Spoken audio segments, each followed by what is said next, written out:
Good morning students, let us start our today's class. So in last class we completed indefinite integral. Indefinite integrals को हम लोगों ने complete किया था और आज इस क्लास में हम लोग क्या करेंगे, डेफिनेट इंटीग्रल को सीखेंगे. So it is the next topic from your NCERT book.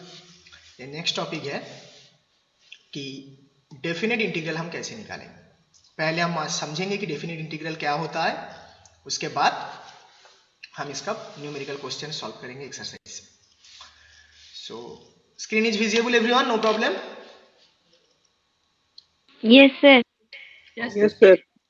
Okay, आज 15 तारीख है. So we want to learn now definite integrals. So आज तक हम लोगों ने जितना इंटीग्रेशन किया है, just recall all those integrations are of the form like this. एक इंटीग्रेशन है, उसके बाद कोई भी यहाँ पर फंक्शन दिया हुआ है, उसके बाद dx है, इस फॉर्म में किए हैं. अगर x के रेस्पेक्ट में इंटीग्रेशन कर रहे हैं तो सिमिलरली अगर y के रेस्पेक्ट में भी इंटीग्रेशन करें तो fy dy हो जाता है. कभी कभी आप लोग पुट किए हो, पुट करने के बाद ऐसे f ऑफ t आता है dt और उसका इंटीग्रेशन हम लोग करते हैं. तो यही टाइप का इंटीग्रेशन हम लोग किए हैं. So these integrations are known as indefinite integral. Why it is indefinite integral and what is the difference between definite integral and indefinite integral, वो सब कुछ आप सीखेंगे. So definite integral में क्या होता है, if it is a definite integral तब क्या होता है, इसका दो लिमिट होता है. मतलब यहाँ पर एक कुछ ना कुछ रियल नंबर या फिर कोई भी एक वैल्यू और यहाँ पर भी एक रियल नंबर या फिर कोई भी एक वैल्यू, ऐसे रहता है. माने हम इंटीग्रेशन कर रहे हैं इस फंक्शन f(x) को with respect to x in this two limits. Graphically समझेंगे एक के बाद एक क्या होता है. अभी के लिए उसका फॉर्म पहले समझते हैं कि पहला डिफरेंस हो गया इनडिफिनिट इंटीग्रल और डेफिनिट इंटीग्रल में. इनडिफिनिट इंटीग्रल में ऐसे इंटीग्रेशन के ऊपर कोई लिमिट नहीं रहता है, नॉर्मली ऐसे फंक्शन रहता है f(x) dx. फॉर एग्जाम्पल क्या हो जाएगा, integration of x square dx. यहां पर कोई लिमिट नहीं है. बट डेफिनेट इंटीग्रल में दिखने में ही सबसे पहले अलग होगा. डेफिनेट इंटीग्रल में क्या हो जाएगा, यहां पर कुछ लिमिट रहेगा. फॉर एग्जाम्पल 0 यहां पर डाला, यहां पर मैंने डाला 1, 0 to 1 x square of dx. So this is an indefinite integral जो ऑलरेडी आप लोग सीखे हो. This is an definite integral जो हम लोग सीखना चाहते हैं. तो पहली बात तो है कि ये दोनों देखने में बिल्कुल अलग है. हम देख के आसानी से समझ सकते हैं कि it is A indefinite integral की डेफिनेट इंटीग्रल. दिखने में ही फर्क है. इनडिफिनिट इंटीग्रल में कोई लिमिट नहीं रहता है, बट डेफिनेट इंटीग्रल में एक लिमिट रहता है. अब इनमें से जो इंटीग्रेशन साइन के ऊपर रहता है इसको हम लोग बोलते हैं अपर लिमिट या फिर upper bound. Very much significant name क्योंकि ये ऊपर है. और this is as known as lower limit और लोअर बाउंड, कोई भी एक बोल सकते हैं, कोई दिक्कत नहीं है. This is an upper limit, this is an lower limit. तो ये जो इंटीग्रेशन निकालने के लिए दिया गया है, इस इंटीग्रेशन को अगर हम लैंग्वेज में बोले तो एक नोटेशन है. अगर आसान तरीके हिंदी में बोले, आसान शब्दों में, हम इंटीग्रेशन करना चाहते हैं x स्क्वायर का with respect to x in with the upper limit 1 and the lower limit 0. सारे बातें क्लियर हुआ यहां तक?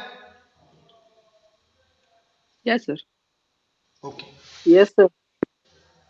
ओके गर्ल्स, क्लियर हुआ क्या दिखने में अंतर होगा डेफिनेट इंटीग्रल और इनडेफिनेट इंटीग्रल में? Yes, sir. Yes, sir. Okay. अब हम लोग क्या सीखना चाहते हैं, पहली बात है कि ये indefinite what it means. Geometrical meaning क्या है डेफिनेट इंटीग्रल का. Geometrical meaning of indefinite integral. Meaning of definite integral. Indefinite तो हम लोग ऑलरेडी सीख चुके हैं. डेफिनेट इंटीग्रल का जियोमेट्रिकल मीनिंग क्या होगा. डेफिनेट इंटीग्रल देखो वो समझते हैं. पहली बात है डेफिनेट इंटीग्रल है तो डेफिनेटली यहां पर कोई लिमिट रहेगा, यहां पर भी कोई लिमिट रहेगा. This is lower limit, this is upper limit. कोई एक फंक्शन सपोज f(x) ले लिया मैंने, f(x) dx, इसको x के रेस्पेक्ट में हम इंटीग्रेशन करना चाहते हैं. अब ग्राफ पेपर पर चलते हैं. क्योंकि ये फंक्शन f(x) है तो इसका कोई ना कोई ग्राफ होता है, डेफिनेटली कुछ ना कुछ ग्राफ होगा. हम क्लास में भी आपको पहले भी बताया है कि ग्राफ में कुछ नहीं है, हम क्या करते हैं एक्स एक्सिस बराबर ले लेते हैं एक्स को और वाई एक्सिस बराबर हम लेते हैं एफ एक्स को। तब क्या होता है, कोई भी फंक्शन का कुछ ना कुछ इस तरह का कुछ ना कुछ ग्राफ रहेगा, डेफिनेटली रहेगा ना उसका कुछ ना कुछ ग्राफ। जैसे स्ट्रेट लाइन का ग्राफ आप लोग जानते हो कि वो एक स्ट्रेट लाइन होता है, सर्कल का ग्राफ आप लोग देखे हो, क्लास 11 में आप लोग पैराबोला का ग्राफ देखे हो। Can you recall, can you visualize? So this f x is nothing but, ये जो एफ एक्स है इसको ग्राफ पेपर में प्लॉट कर दे तो ऐसा एक पिक्चर डेफिनेटली आएगा, कुछ ना कुछ आएगा। अगर ये पैराबोला है तो पैराबोला के जैसा आएगा। ये ग्राफ कैसा है, ये y equal to f x put करने से जो पिक्चर आता है, माने यहां पर अगर मैं बोला कि इंटीग्रेशन निकालो 0 to 1 x square of dx, इसका मतलब है y equal to x square का जो ग्राफ होता है वो होता है ग्राफ ऑफ दिस फंक्शन। उसके बाद बाकी सारे बातें dx क्या है, 0 1 क्या है, वो सब समझेंगे। इतना तो क्लियर है कि एवरी एफ एक्स जो होता है दैट रिप्रेजेंट ए ग्राफ। अगर हम y इक्वल टू वही एफ एक्स का वैल्यू लिख देते हैं तो definitely that will represent a graph. Clear है, ये बात समझ में आया? Yes, sir. Yes, sir. Okay. Yes, sir. अब ये जो लिमिट है, now look at this limit. तो पहले एफ एक्स है तो उसका कोई ना कोई ग्राफ होगा, मान लेते हैं ये ग्राफ का मैंने नाम दे दिया, this is the y equal to f x, इसका ग्राफ है। अब ये जो लिमिट है a और b, ये दोनों तो रियल नंबर्स है, तो रियल नंबर के लाइन में कहीं ना कहीं ऐसे x इक्वल टू a वाला पॉइंट होगा, कहीं ना कहीं x इक्वल टू a होगा, और रियल नंबर के लाइन में कहीं ना कहीं x इक्वल टू b होगा। और यहां पर a ग्रेटर देन b ही है, a ग्रेटर देन b है, माने b जो है अपर वाला जो लिमिट है वो बड़ा है, a से बड़ा है। तो डेफिनेटली अगर बड़ा है तो x एक्सिस में और राइट साइड में b रहेगा। यहां पर कहीं x इक्वल टू a वाला पॉइंट a है और x इक्वल टू b वाला पॉइंट a है। यहां तक भी क्लियर, कोई डाउट नहीं? ऐसा Yes, होगा sir. ग्राफ पेपर में। अब क्या हो गया, तो ये जो टोटल इंटीग्रेशन है, तो पहले हम एक एक बार और क्लियर कर लेते हैं। ये एक डेफिनेट इंटीग्रल है, इसमें पहला एफ एक्स मतलब उसका कोई ना कोई ग्राफ होगा, जो इस तरह का कोई ना कोई ग्राफ होगा। उसका दो लिमिट है a और b, जिसमें से अपर लिमिट जो है वो बड़ा है, ये दोनों ही रियल नंबर है। तो रियल एक्सिस में कहीं ना कहीं ऐसे a वाला भी पॉइंट रहेगा, b वाला पॉइंट भी रहेगा, जिसमें से क्योंकि b बड़ा है तो b राइट साइड में रहेगा और a लेफ्ट साइड में रहेगा। Okay.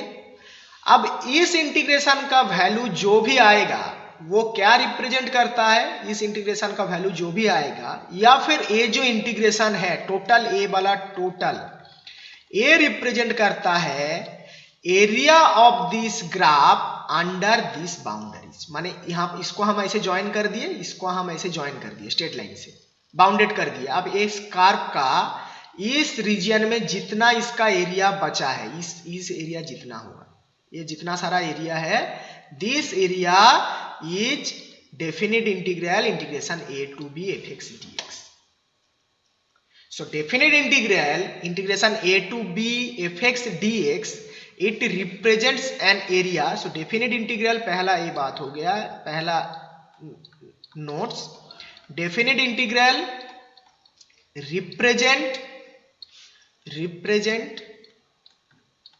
represents area of the curve, area. अब एरिया किस किस के बीच में हो रहा है, एक तो कर्व के बीच में जो एफ एक्स दिया गया था वो, और एक्स एक्सिस से बाउंडेड, और एक्स इक्वल टू ए वाला limit and x equal to b वाला लिमिट, यही सबसे बाउंडेड एरिया है। So the area bounded by the lower limit, upper limit and the x axis माने जिसके रेस्पेक्ट में इंटीग्रेशन किया जा रहा है, यही वो एक्स एक्सिस है जिसके रेस्पेक्ट में इंटीग्रेशन किया जा रहा है, वही एक्स एक्सिस और the curve. So definite integral represents the area bounded bye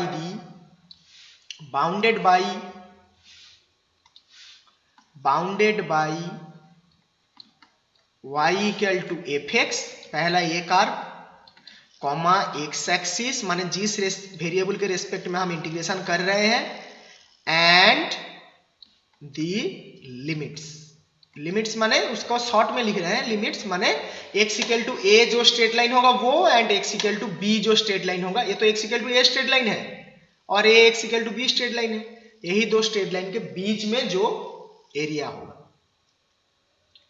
समझ में आया? So definite integral represents area bounded by the curve independent variable axis and the limits.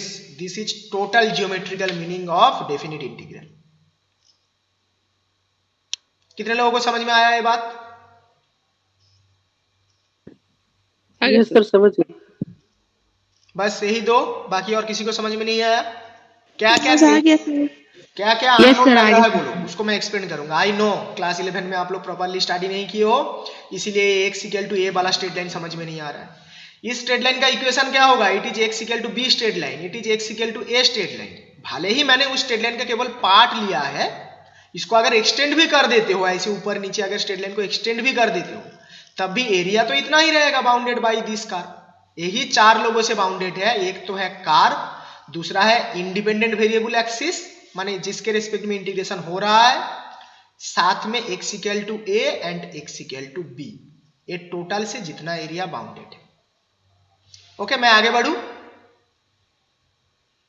Yes sir. Next इस टॉपिक का, इस chapter से जो definite integration, हम पहला एक्सरसाइज जो कंप्लीट करेंगे उसमें हम पहला इंटीग्रेशन सीखेंगे कि definite integral as a limit of सम।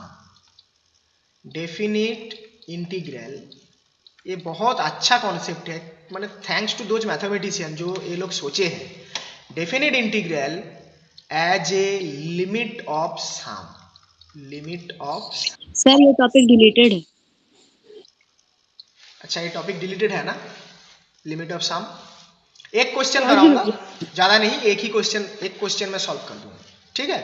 ताकि तुम लोग भी एक्सरसाइज से देख पाओ कि कैसे होता है नहीं होता है। आज के एक ही क्लास होगा इसमें और एक क्वेश्चन में सॉल्व कर दूंगा। JEE में आता है यहीं से ही क्वेश्चन, इंटीग्रेशन का क्वेश्चन JEE में शुरू होता है वही बाई पार्ट से, इसके बाद जितना है बाई पार्ट से इसके बाद। एनीवे, आसान है, कुछ नहीं है, एक बार थ्योरी समझ जाओगे तो खुद से बहुत सारा प्रॉब्लम सॉल्व कर सकते हो। क्या है एज ए लिमिट ऑफ सम, इसका जियोमेट्रिकल मीनिंग बताते हैं। पहली बात तो ये है कि इंटीग्रेशन a टू b अगर fx dx है, इसका मतलब ये हो गया है कि ऐसा एक अगर ग्राफ पेपर बनाए तो a x एक्सिस, a हो गया fx एक्सिस, कहीं ना कहीं x इक्वल टू a होगा, कहीं ना कहीं x इक्वल टू b होगा, और एक कार्व चाहे भले जैसे भी हो, this is nothing but curve जैसे भी हो, this is nothing but the area bounded by this two, इन दोनों से बाउंडेड एरिया है। ये टोटल इंटीग्रेशन रिप्रेजेंट करता है। अब क्वेश्चन है कि ये एरिया को निकाला कैसे जाएगा? हम तो बेसिक फॉर्मूला जानते हैं कि area of rectangle, area of square, यही सब जानते हैं, और ये तो इनमें से कोई भी नहीं है, इसका एरिया हम कैसे निकालेंगे? उसको निकालने के लिए ही इंटीग्रेशन है, और जो इसको प्रूव किए हैं कि ये इंटीग्रेशन ही इसके इस एरिया के साथ बराबर हुए हैं, वो कैसे प्रूव किया? अब तो हमें पता चल गया है कि ये इंटीग्रेशन हो जाए, ये जो एरिया होगा यहाँ का, it is nothing but integration. But जिन्होंने भी इसको प्रूव किया है वो कैसे प्रूव किया है कि ये एरिया एग्जैक्टली इसी इंटीग्रेशन के साथ बराबर हो, वो कैसे प्रूव किए? पहले हम एक टोटल जो एरिया है ना, इसको हम छोटा छोटा रेक्टेंगल में स्प्रेड कर लेंगे, ऐसे छोटा छोटा एक एक पार्ट में ऐसे तोड़ देंगे, ऐसे छोटा छोटा पार्ट में तोड़ देंगे, ऐसे तोड़ा तोड़ा, बहुत सारा होगा, मान लेते हैं कि ऐसे तोड़ दिया, मान लेते हैं कि मैंने ऐसे n छोटे छोटे रेक्टेंगल्स में इसको तोड़ दिया, तो a था a था b, टोटल n रेक्टेंगल्स में मैंने तोड़ दिया। तो n रेक्टेंगल्स में तोड़े हो तो एक एक रेक्टेंगल का ये जो छोटा वाला रहेगा, इसको यहां पर जूम करो, एक्स एक्सिस में जूम करो, a है, ये b है, इस वाले पार्ट को तुमने n छोटा छोटा रेक्टेंगल में तोड़ा, मतलब a वाला पार्ट भी छोटा छोटा n रेक्टेंगल्स में डिवाइडेड हो गया है। तो बताओ ये जो छोटा छोटा रेक्टेंगल का a वाला एरिया है माने बेस, ये एक एक बेस का लेंथ कितना होगा?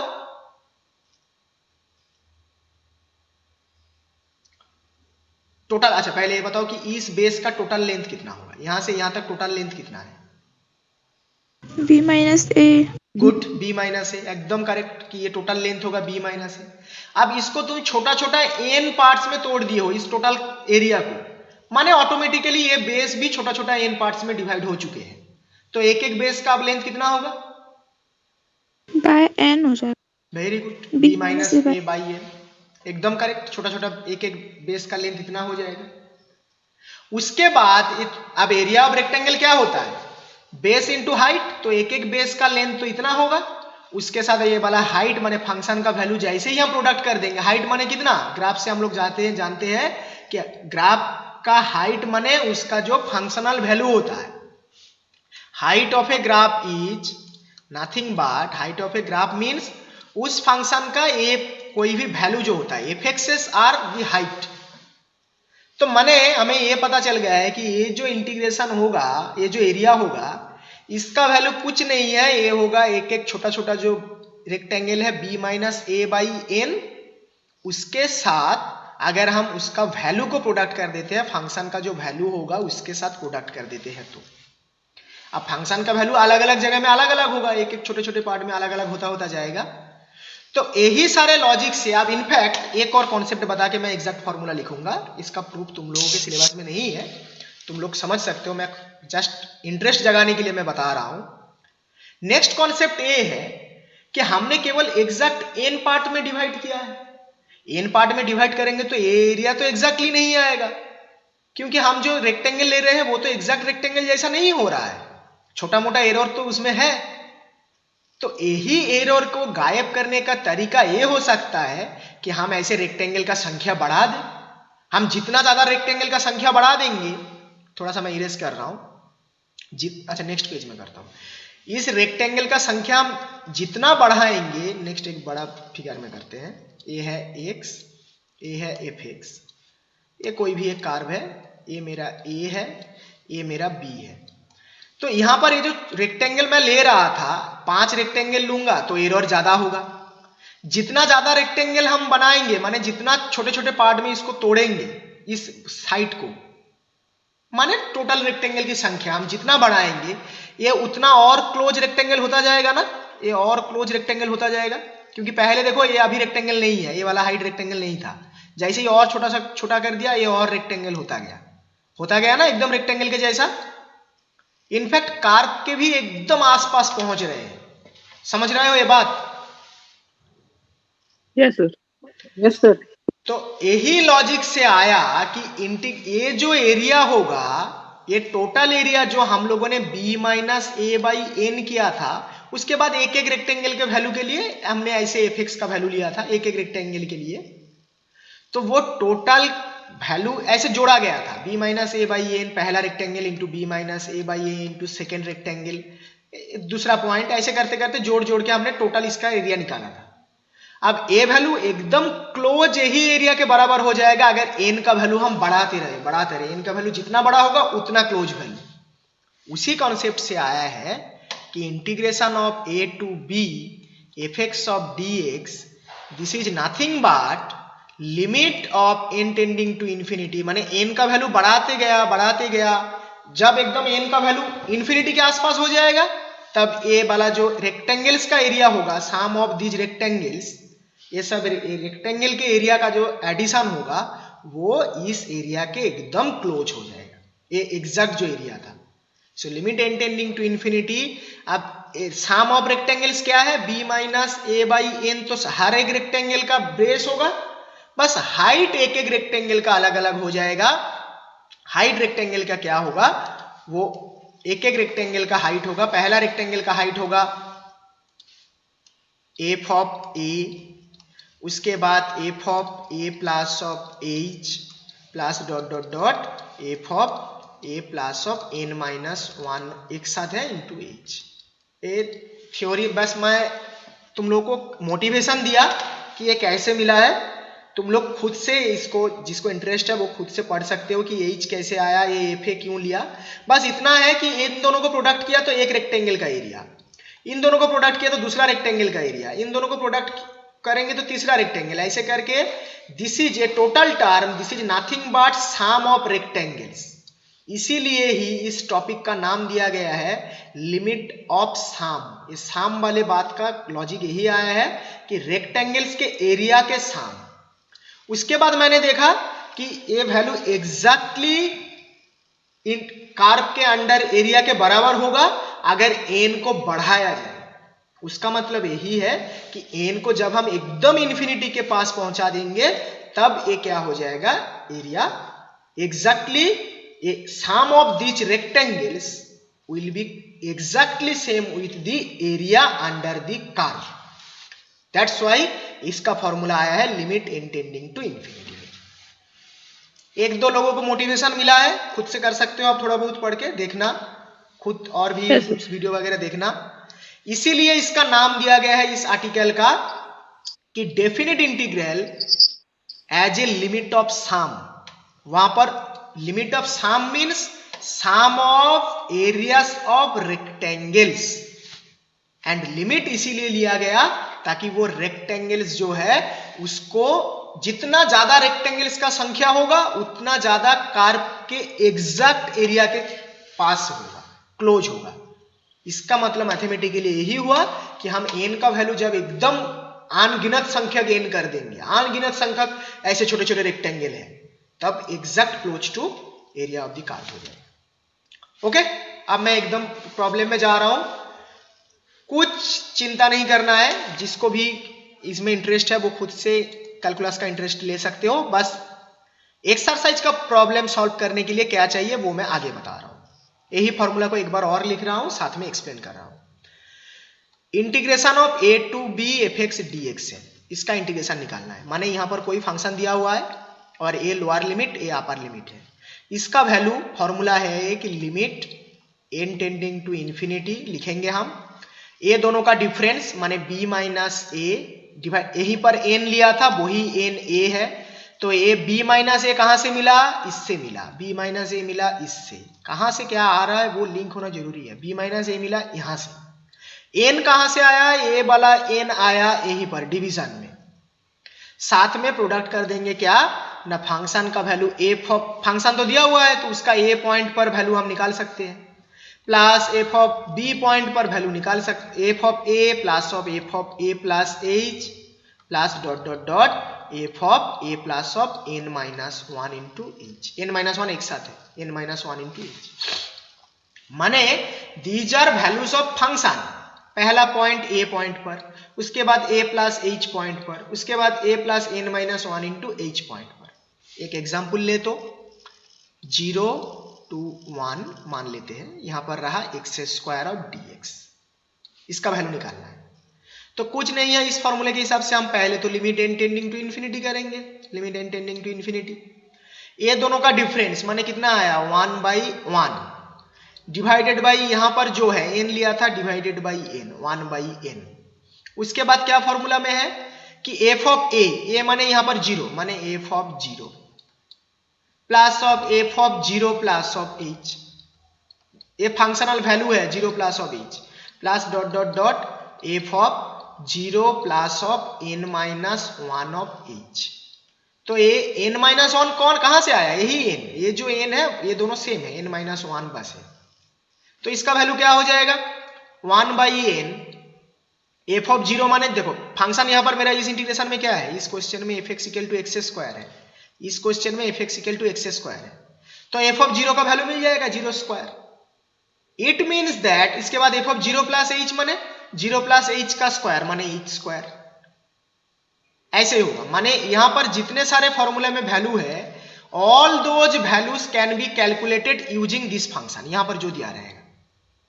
तो टोटल फॉर्मूला को एक बार ऑल रिकॉल करें तो इस फॉर्मूले में सब कुछ कहां से आएगा, पहला b माइनस ए तो मिल जाएगा, यही लिमिट से ये वाला टर्म मिल जाएगा।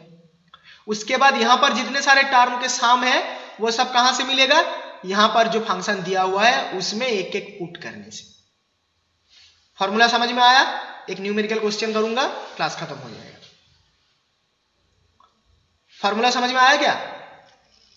Yes sir. चलो अभी के लिए मैं यही 0 to 1 जो x स्क्वायर है ना इसको, अच्छा यहां पर मैं एक बात बताना भूल गया कि ये जो h है दिस h को ऐसे रखना है कि h is nothing but n into h equal to 1 रखना है, n इंटू h माने 1 नहीं b माइनस ए, जहां पर n into h equal to b minus a माने h equal to b minus a by n, h equal to b minus a by n। तो question दिया हुआ था, देखो एक के बाद एक समझो। क्वेश्चन दिया हुआ था ओनली a और b F x D x. हमने नया इंट्रोड्यूस किया n, तो पहले n क्या है वो कैलकुलेट करना होगा, उसके बाद h क्या है वो कैलकुलेट करना होगा, उसके बाद हम एक एक ऐसे f of a plus h, f of a plus 2h, ये सब वैल्यूज कैलकुलेट करेंगे। एक क्वेश्चन से आसानी से समझते हैं, 0 to 1 x स्क्वायर dx वाला प्रॉब्लम से। Integration as a limit of sum. So suppose we want to calculate, so find the definite integral. Question ये है, find the definite integral by as a limit of sum. Find the definite integral as a limit of sum, यही question कर देता हूं, as a limit of some.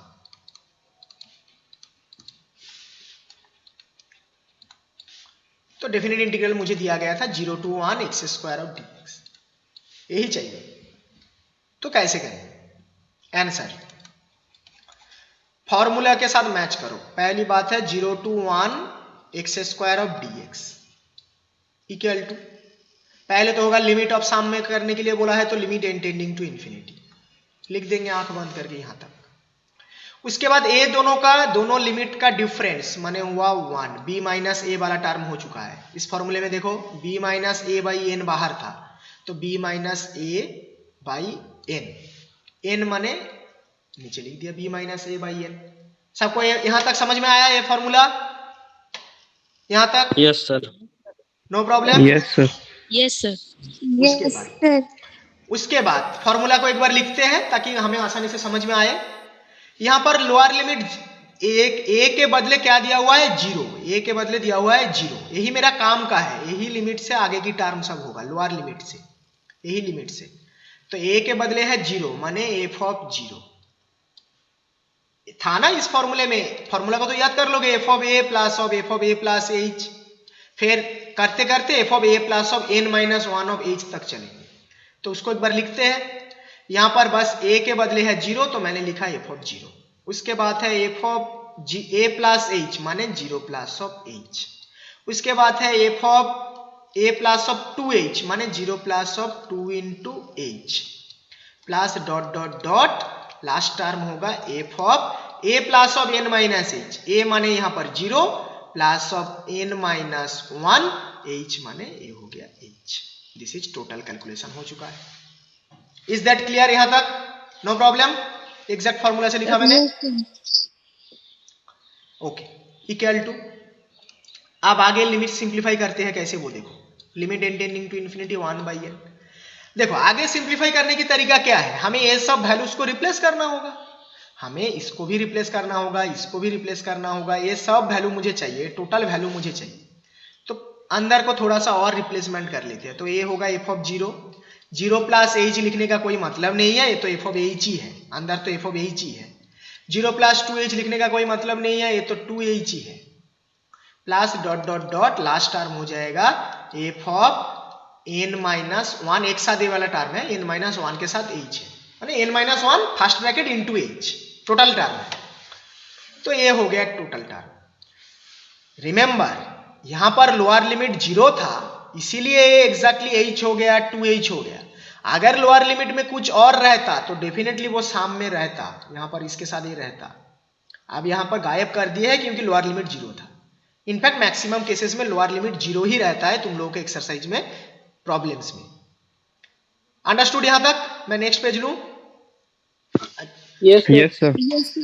Yes sir. देखो तो अब क्या है, integration 0 to 1 x square of dx।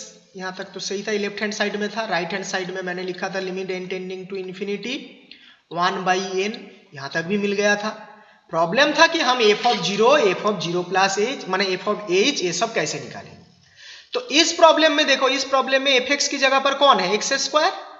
इस प्रॉब्लम में तो माने यहां पर हुआ here fx equal to nothing but x square. अगर fx equal to x square होता है तो f ऑफ 0 का वैल्यू कितना होगा? f of 0 equal to 0 square, माने फर्स्ट टर्म होगा 0 प्लस उससे उसके बाद टर्म क्या था? f of h। कोई बताओ f ऑफ h का वैल्यू कितना होगा इस प्रॉब्लम में? H square. बाकी गर्ल्स कोई आवाज नहीं आ रहा है, क्यों? समझ में नहीं आ रहा है क्या? अरे f of x equal to इस क्वेश्चन में एक्स स्क्वायर है, तो f of h equal to कितना हो जाएगा? F of h equal to h का स्क्वायर है। तो फंक्शन का बेसिक, एकदम बेसिक कॉन्सेप्ट है फंक्शंस का, एच स्क्वायर हो जाएगा। उसके बाद वाला टर्म कौन बताए? गर्ल्स में से कोई बताओ, ये एफ ऑफ 2h का वैल्यू क्या होगा? गर्ल्स में से कोई बताओ, गर्ल्स को समझ में नहीं आ रहा है क्या? एफ ऑफ 2h 4h का value square. Good, plus of 4h square, good. उसके बाद जो एफ ऑफ 3h वाला टर्म होता उसका वैल्यू हो जाता 9h square, plus dot dot dot last term जो होगा उसको देखो। लास्ट टर्म कौन है? n-1 इंटू एच, माने अच्छा इसका वैल्यू क्या होगा Nishu? F of n-1 into H क्या होगा निशु? n-1 एक साथ है, n-1 का स्क्वायर इंटू h स्क्वायर, तो उसको सॉल्व करेंगे तो n square. Good good good, I understood. Solve करने की जरूरत नहीं है, बताता हूं क्यों सॉल्व करने की जरूरत नहीं है। n-1 का whole square into h square, solve करने की जरूरत नहीं है। अब आगे हम इसी सिंप्लीफिकेशन को और बढ़ाएंगे, देखते हैं कि क्या होता है। इसके बाद हम इंडक्शन चैप्टर का कुछ इंपॉर्टेंट रोल यहां पर देखेंगे इस तरह के क्वेश्चन में। 1/n, देखो ये h से कोई प्रॉब्लम नहीं है, ये h हर एक टर्म में कॉमन है, तो चलो भगाओ उसको h स्क्वायर बाहर निकाल देते हैं। ये हर एक टर्म में है, निकाल दिया। पहले इस टर्म में तो 0 था, उसको कोई लिखने की कोई मतलब भी नहीं है। तो इस टर्म में 1 बचा है, अब 1 स्क्वायर, 1 को 1 स्क्वायर लिख लेते हैं। इस टर्म में 4 बचा है, उसको 2 स्क्वायर लिख लेते हैं। नेक्स्ट टर्म में 9 बचा है, माने 3 स्क्वायर बचा है, plus dot dot dot last term में बचा है n-1 का होल स्क्वायर। दैट्स इट, यहां तक नो प्रॉब्लम? Yes sir. आप कोई मुझे बताओ कि इसका वैल्यू कौन जानते हो? ये इंडक्शन चैप्टर में फॉर्मूला था, sum of first n natural numbers 1 plus 2 plus 3 plus dot dot dot plus of n, sum of first n natural numbers is n into n plus 1/2। ये इंडक्शन चैप्टर का formula था, जानते हो? कोई पढ़े हो इसको? नहीं पढ़े हो? इसका मतलब ये हो गया कि पहला 10 नंबर का सम कितना होगा? वो कितना होगा? 10 इंटू 11/2, यही होगा। आज गिन के देखना, 1 plus 2 plus 3 plus dot dot dot 10 करके देखना, 10 इंटू 11/2 माने 55 आंसर होगा ही होगा। ये एक फॉर्मूला है। Similarly sum of first n natural number का स्क्वायर माने 1 स्क्वायर, हर एक टर्म का स्क्वायर करेंगे, 1 square plus 2 square plus 3 square, ऐसे करते करते प्लस डॉट डॉट डॉट जैसे हम n स्क्वायर तक लेके जाएंगे। माने इसका एग्जांपल क्या हो गया? जैसे मान लो कि 1 square plus 2 square plus 3 square करते करते 10 तक स्क्वायर चाहिए या फिर 50 तक स्क्वायर चाहिए, तो थोड़ी हम ऐसे एक एक को स्क्वायर निकाल के ऐड करेंगे। थैंक्स टू द मैथमेटिशियन, जो लोग इसका फॉर्मूला निकाल के रखे हैं कि इसका वैल्यू इतना ही होगा, n into n plus 1 into 2n plus 1/6, इसका वैल्यू होगा ही होगा। समझ में आया मेरी ये बात? एक फॉर्मूला है, these two are formulas from induction chapter, formulas from induction chapter। In fact cube का सम अगर पूछा जाए कि पहले n नंबर का क्यूब का सम, उसका भी फॉर्मूला होता है, फॉर्मूला है। वो फॉर्मूला बस यहां पर होल स्क्वायर हो जाएगा और कुछ नहीं, वो भी एक फॉर्मूला है, देखना इसको। ओके, एनीवे हम लोगों के काम का यही वाला फॉर्मूला है। आज की इस क्लास में हम लोगों में यही काम का है, यही काम का है। कैसे काम का है? इस प्रॉब्लम के लिए इनफैक्ट इस limit as a sum use करने के लिए यही 3 फॉर्मूला महत्वपूर्ण रोल निभाएंगे। अगर limit as a definite integral as a limit of sum अगर किया जाए तो यही 3 फॉर्मूला रिपीटेडली यूज होगा।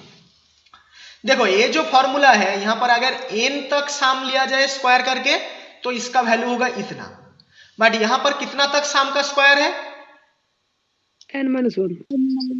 n-1 तक, तो डेफिनेटली फॉर्मूले के भी राइट साइड में n-1 हो जाएगा इसका वैल्यू में, राइट? Yes sir. अगर n तक सम का स्क्वायर में n रहता है तो अगर यहां तक हम n-1 तक लेते तो राइट हैंड साइड में भी यहां पर भी n-1 n के बदले, यहां पर भी n-1 n के बदले, यहां पर भी n-1 n के बदले, यही ना अंतर चेंजेस होगा। Yes sir. ओके तो लेट्स चेंज, अच्छा मैं मिस कर दिया, चलो उस वाला टर्म को मैं लिख लेता हूँ। इस टर्म में जो था वो टर्म था n into n plus one into two n plus one divided by 6, ये होता है फॉर्मूला। तो यही करते हैं, तो ये हो जाएगा limit n tending to infinity 1 by n h square, ये सब तो था नो प्रॉब्लम, इंटू अब इसके बदले हम लिखेंगे पहला term n minus one, n के बदले n माइनस वन लिखेंगे, उसके बाद n के बदले n माइनस लिखा और फॉर्मूला में प्लस वन था, a प्लस वन की बदले a आया, n के बदले a दोनों आया, क्योंकि यहां पर सम n माइनस वन तक है। Can you connect everything? Yes, sir. Yes sir. सबको वायर देके जोड़ देंगे आज, ठीक है। देखो अब एक सेकेंड टर्म भी कंप्लीट हो गया है। अब नेक्स्ट टर्म में 2n माइनस वन, उसके बाद प्लस वन, n के बदले n माइनस वन। अभी तक फॉर्मूला कंप्लीट नहीं हुआ, नीचे डिवीजन में 6 था, उसको भी लिख देते हैं डिवीजन में 6। तो इसका मतलब हुआ कि हमें टोटल वैल्यू आप लिख चुके हैं। देखो आप धीरे धीरे हम n की तरफ जा रहे हैं, जो लिमिट निकालने के लिए दिया था n के ऊपर, अब हम धीरे धीरे n की तरफ पहुंच रहे हैं और लास्ट में लिमिट ले लेंगे n के ऊपर, तो आंसर आ जाएगा। क्वेश्चन था नॉर्मल सा, इस क्वेश्चन में उसमें कितना सारा था, 1 बाई एन था, एफ था, एच था, सबको धीरे धीरे रिप्लेस करते करते हम n की तरफ कहीं ना कहीं पहुंच जा रहे हैं, धीरे धीरे n की तरफ पहुंच रहे हैं। अब इसको सिंप्लीफाई कर लेते हैं और थोड़ी देर बाद लिमिट ले लेंगे तो आंसर डन। देखो कैसा होगा, a हो जाएगा limit n tending to infinity 1 by n into h square into, इसको सिंप्लीफाई कर ले तो ये कितना होता है, अंदर ए टर्म ओनली n, उसके बाद ये n माइनस वन, और ये वाला टर्म का वैल्यू होगा 2n माइनस टू के साथ प्लस वन बैलेंस हो जाएगा, तो माने ये हो जाएगा 2n minus of one divided by नीचे है 6। ओके आगे बढ़ते हैं, और integration 0 to 1 x square of dx, this is equal to limit n tending to infinity 1 by n।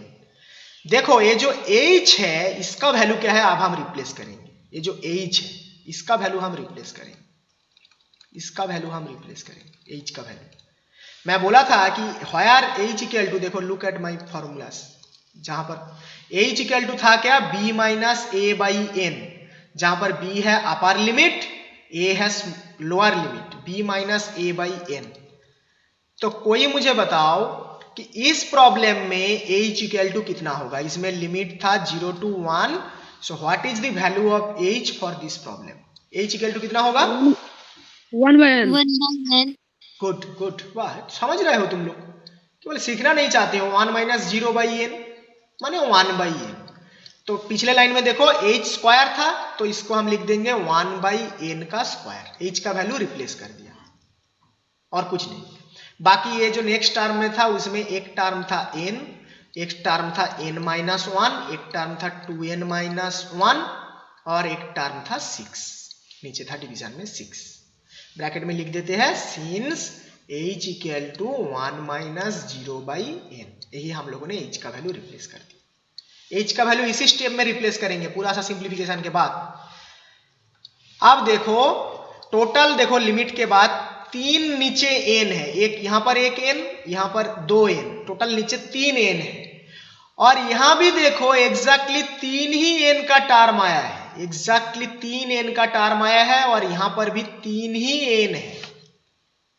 इस टर्म के अंडर एक n घुसाओ, इस टर्म के अंडर एक n को दो, मैंने डिनोमिनेटर में इस टर्म में एक और n को दे दो, 3n था ना, 3n को 3 लोगों को डिनोमिनेटर में डिस्ट्रीब्यूट कर देते हैं, और ये जो 6 है ये तो कांस्टेंट है, इसके साथ लिमिट का कोई लेना देना नहीं है, तो इसको बाहर निकाल देते हैं 1/6। देखो हम n को बाहर नहीं निकाल सकते क्योंकि n के ऊपर ही लिमिट लिया जा रहा है, तो n का कैलकुलेशन अभी तक कंप्लीट नहीं हुआ है, बट 6 इज ए कांस्टेंट जिसके साथ n का कोई लेना देना नहीं, इसीलिए 1/6 बाहर निकाल दिया। उसके बाद limit n tending to infinity, 3n नीचे है और ऊपर भी 3 ही n है, तो एक एक को n दे दो, तो पहला n इसके साथ गया, दूसरा n इसके साथ जाएगा, तीसरा n को 2n माइनस 1 बाई n के साथ दे दिया।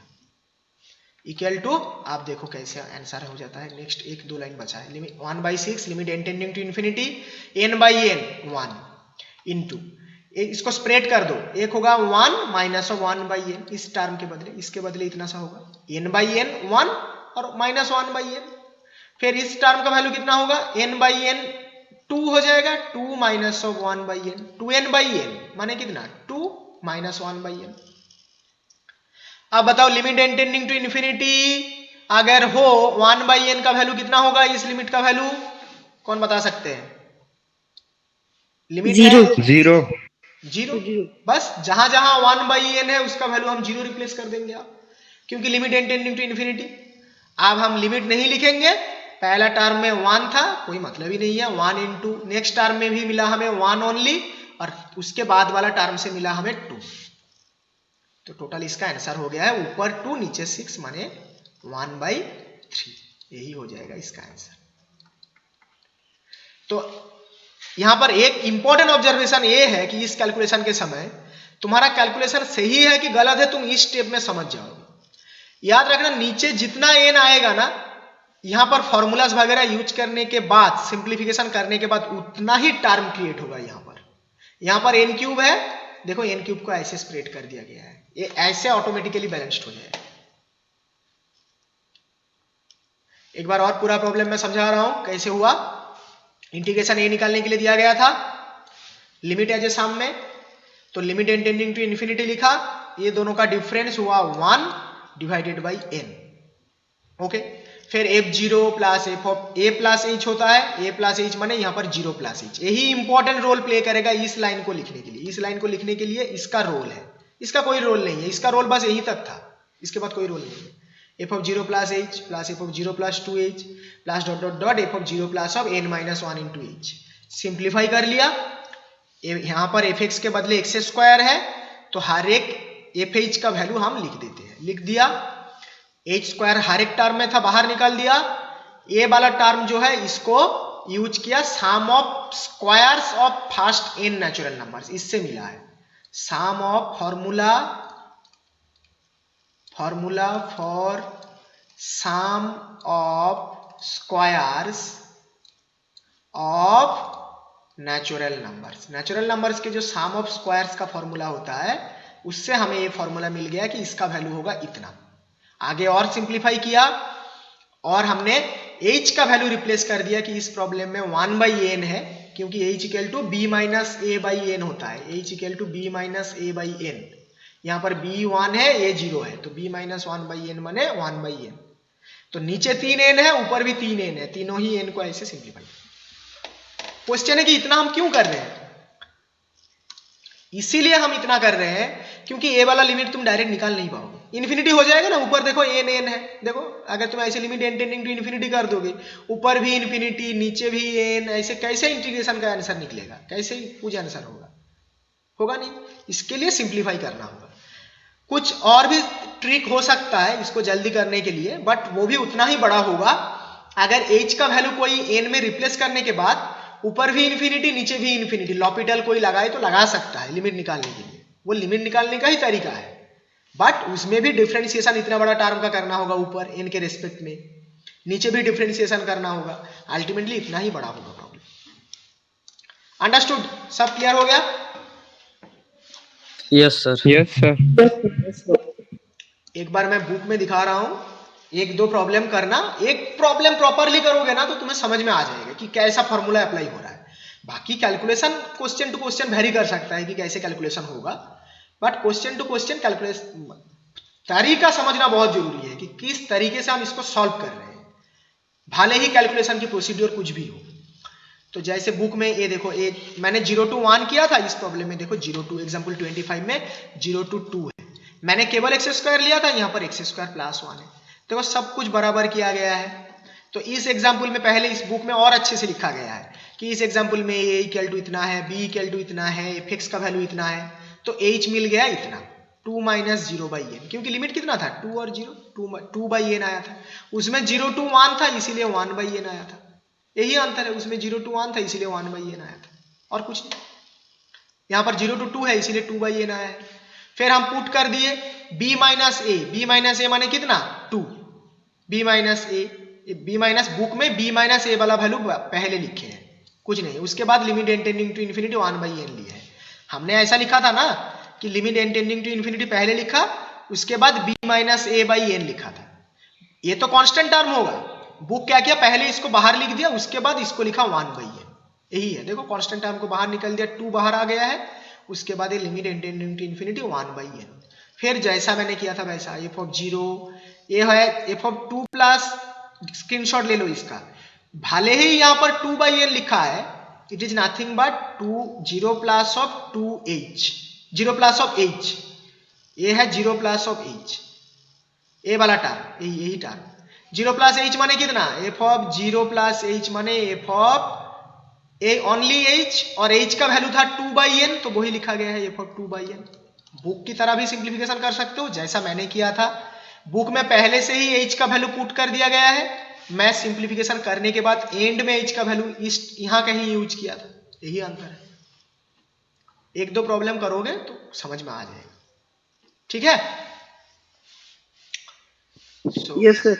आज के क्लास में इतना ही, कल हम आगे डेफिनेट इंटीग्रल और आसान हो जाएगा। लिमिट एज ए सम मुश्किल तो नहीं है, डेफिनेटली मैं कहूंगा कि ये मुश्किल नहीं है, थोड़ा सा कैलकुलेशन ज्यादा है। लिमिट का कॉन्सेप्ट भी आ जाता है, कनेक्टेड हो जाता है, फिर sum of first n natural number, square of n natural numbers, ये सब का भी कॉन्सेप्ट आ जाता है, तो इसीलिए ये प्रॉब्लम थोड़ा सा बड़ा हो जाता है, कैलकुलेशन लेंदी हो जाता है। फॉर्मूला मुश्किल का नहीं है, कैलकुलेशन लेंदी हो जाता है, और कुछ नहीं। सो इस क्लास में हम लोगों ने सीखा integration as a limit of sum. तो एक बार और रिकॉल कर लेते हैं क्या क्या सीखा। पहले हम लोगों ने सीखा कि इंटीग्रेशन का अगर लिमिट रहे then it is a definite integral. ऊपर में जो रहता है वो अपर लिमिट, साथ साथ तुम लोग भी बोलोगे, ऊपर में जो रहता है वो कौन है, उसका नाम क्या है, upper limit, Upper limit. Good. जो लिमिट के इंटीग्रेशन के नीचे रहेगा वो कौन है, लोअर लिमिट, लोअर। और इंटीग्रेशन ग्राफिकली क्या रिप्रेजेंट करता है, integration Area. Integration graphically represent करता है area of the curve, area of the curve bounded by x axis, वो कर्व और जो दो लिमिट दिया हुआ है उसमें से वो एरिया को रिप्रेजेंट करता है। ओके, फिर हम देखा कि लिमिट एज ए सम का इंटीग्रेशन का कॉन्सेप्ट और एक प्रॉब्लम सॉल्व किया। Okay, thank you everyone, we will meet in next class. Next class में हम इंटीग्रेशन का और आगे डेफिनेट इंटीग्रल सीखेंगे। Thank you.